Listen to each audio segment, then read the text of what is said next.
Kendrapara block अंतर्गत इंदुपुर पंचायत रे grammar बणिया साहि रे थिबा ग्लोडेन क्लब तरफ प्रयास स्वेच्छासेवी संगठन पक्षरु आज एक स्वेच्छाकृत रक्तदान शिविर ग्लोडेन क्लब आनुकूल्य रे अनुष्ठित हो जायछि। उक्त शिविर को उद्घाटन करथिले केन्द्रापड़ा ब्लॉक सभापति आलोक साहू, वरिष्ठ सांबादिक सुब्रत कुमार सामल, मर्तुदत्त महांती, धुमात सरपंच नरहरी पाणी, पूर्वतन राजस्व निरीक्षक मनोरंजन साहू प्रमुख शिविर रे योगदान दे रक्तदान को उत्साहित करथिले। सभापति चंदन कुमार साहू नेतृत्व रे मोट 25 यूनिटी रक्त संग्रह होइथिला। शिक्षक सिद्धार्थ शंकर जेना, काली खातुन, दीप्ति रंजन साहू, वर्षाराणी साहू, एसके अकिल, अमन जाबिर, प्रभात साहू, उपेंद्र साहू, बसंत साहू प्रमुख परिचालना करथिले। आगामी दिन रे प्रयास पक्षरु विभिन्न स्थान रे रक्तदान शिविर जारी रहिबो बोली सभापति चंदन कुमार साहू कहिसंती। उक्त शिविर रे समृद्धि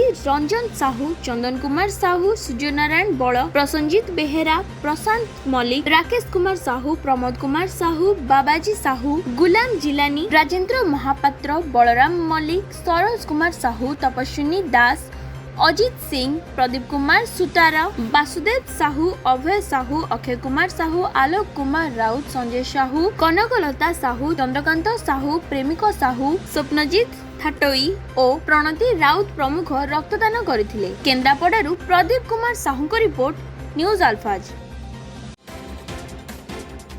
नुआ अपडेट जानिबा पई सब्सक्राइब करंतु आम चैनल को। हाँ, लाइक, कमेंट्स एवं शेयर करिया को भूलिबेनी।